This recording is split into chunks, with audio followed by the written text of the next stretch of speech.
She's like, when do you want to get booked? It's really, really easy. It's a free show, and I try to put as many people on as possible. So one of the best ways to get in contact with me, those who have been here before, is you just slide through the DMs, okay? So this person slid through the DMs, and they slid through the DMs, the email, the DMs again, okay? They was like, bitch, you jet lagged, but you gonna get my message.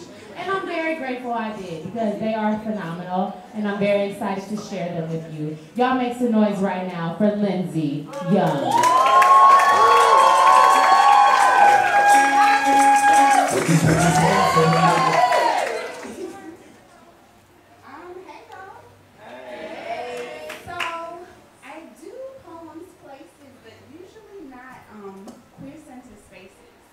So I'm excited to start with this super gay ass poem. Yeah.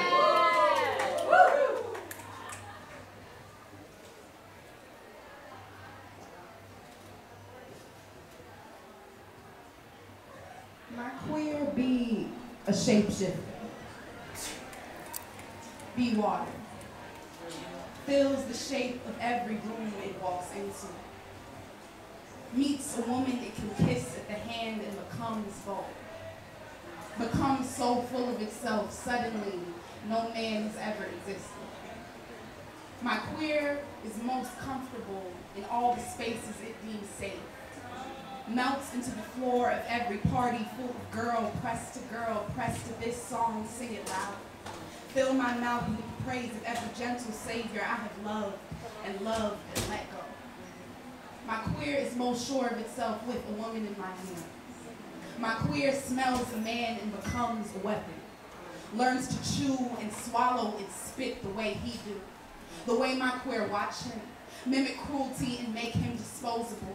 Let him touch and not touch me. Drain him to sweat and cower.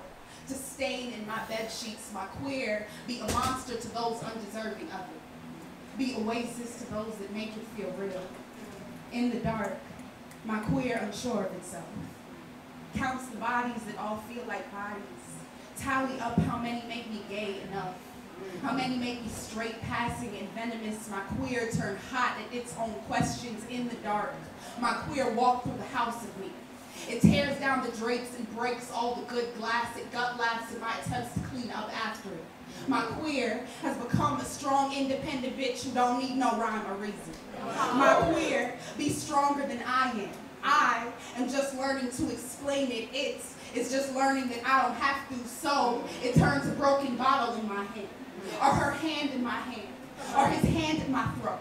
Or their hands on my mouth. My queer knows exactly how to become whatever love asked it to be. My queer be reason enough to name itself. To declare itself here.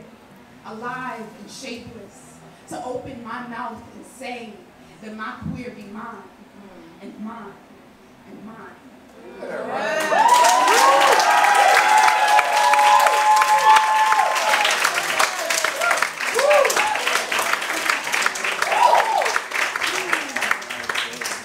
So to answer the question of who you calling a bitch,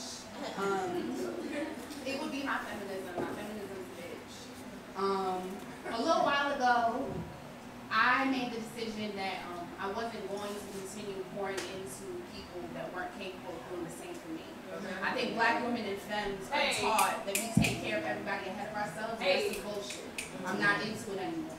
And who I found on the other side of that was black men specifically, right? They don't know how to give back the love that was always important to them. So I wrote this poem at a time when I made that decision. And I feel like this is a safe place to get real fucking outrageous and angry. And have it be received. Do that. Like, you know, deserves. So I wrote this poem at a time when I was real mad. Real mad. And I don't apologize for it either. It's called Reparations Needs You Too.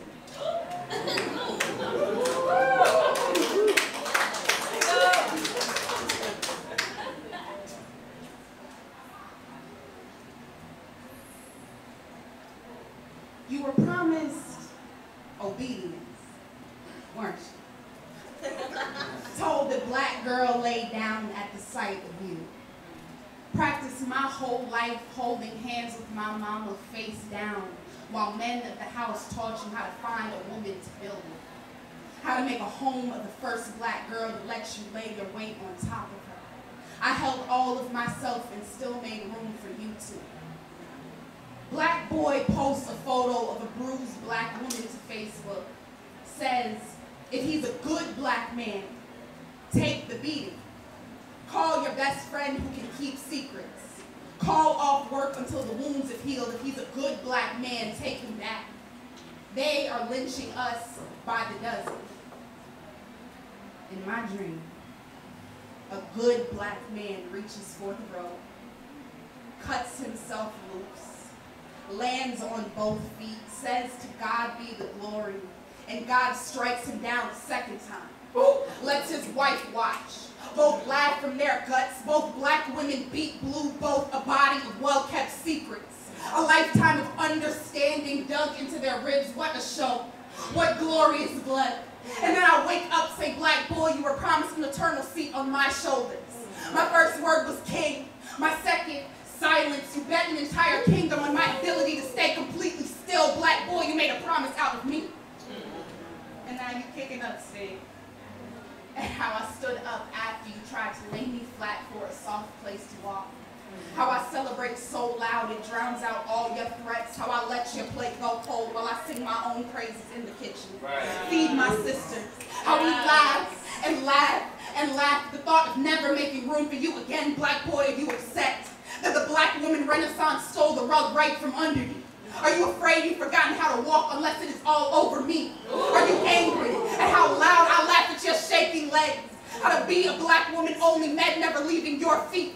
How I want to believe all our mamas got together, crouched down low through generations of bullshit just to give us the best surprise, bitch, the world has ever seen. Yes. Their ghosts holding their guts in tears, gasping for air just to look on your daddy's face enough to carry them through this next lifetime. Black boy, you mean the world to me. The whole wide world shrunk down to the size of my fist. Just so I can hold it by the throat and laugh at how I don't live there anymore.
This last poem has become really, really important to me because it was written in their honor.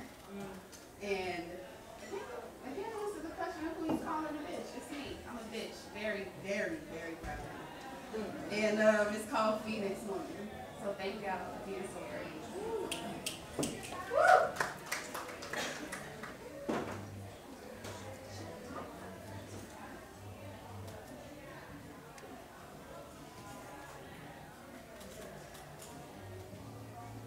My grandmother learns to set the table when she is not eating. She sits beside your mouth and asks if you are hungry. This is how she keeps from starving. My mother licks her lips, pushes food from her plate to yours, hushes her growling stomach. I feel most full when I have filled you. Watch my skin get caught in your teeth. Won't bleed. Generations of practice to get the silence just right. The women of my family have learned to love so hot we burn to crisp. We call all the frozen to our fire and say, give me your hands. I will breathe feeling back into their tips. Give me your dark. I will salt it with stars. Give me the length of your healing. I will spin it to gold. Gift you solace. Give me everything you do not want to carry. I have back enough for the both of us, because what is a woman if not your peace? If not your solid ground? If not a haven? A safe house that she hollowed herself out just to make room for you. The love in my life has always been at the expense of myself. The love in my life has always said that is how I earn it. To never refuse the asking, to answer when it calls me, and it all sounds so beautiful.